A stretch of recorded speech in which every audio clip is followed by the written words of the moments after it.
Welcome to Baz Travels.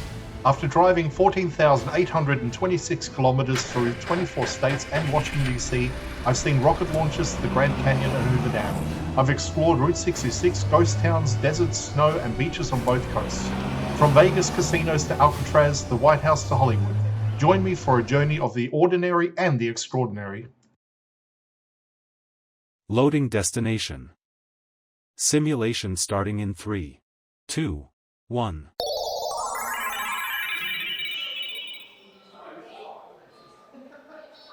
To look around, move your phone or tablet. Click and drag if on a computer or move your head if using a VR headset. Please like and subscribe. Welcome to episode 85. We are continuing our look around San Francisco. Today we explore one of the lesser seen parts of Alcatraz, the guardhouse and the adjoining area that appears to contain a series of old stalls or bays. The guardhouse is one of the oldest surviving structures on the island, dating back to the 1950s military era, when Alcatraz was still a fortified garrison rather than a prison. At that time, this building served as the island's main checkpoint, the entry and inspection point for everyone arriving from the mainland. Soldiers would have passed through here before reporting for duty, and visitors or supply deliveries were logged and searched under strict supervision. During the federal penitentiary years from 1934 to 1963, the guardhouse continued to serve as a control post. Every civilian worker, maintenance crew, and staff member entering the secure zone was required to check in here. It also stored weapons and riot control gear, including shotguns, tear gas launchers, and ammunition used to defend the island in emergencies. The thick walls and small windows reflect its defensive origin, part barrack, part fortification. Beside the guardhouse are a series of stalls or open bays, built during the Army years and repurposed many times during the decades. Early on, they likely functioned as stables or storage shelters for carts, fuel, and transport equipment. Once the island became a prison, these same structures were adapted for vehicle maintenance and supply handling, housing jeeps, generators, and fire equipment.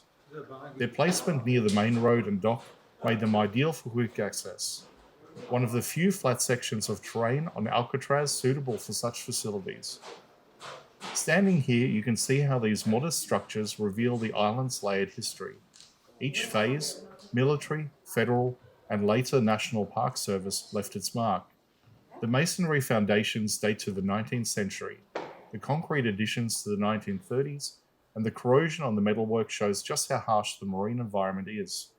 Even after decades of exposure, the forms of the guard posts and storage bays remain clear reminders of how careful this island once functioned as a self-sufficient military and penal outpost. Back to a traditional identity, I think, was kicked off in 1960.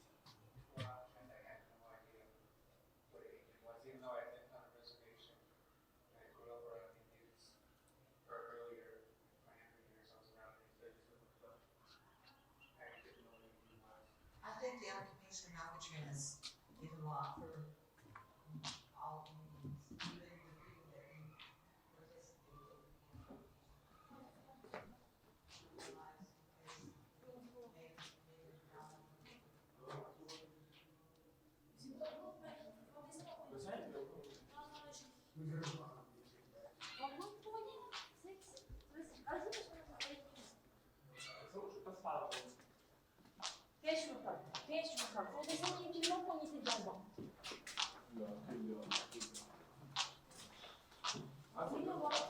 That concludes today's episode.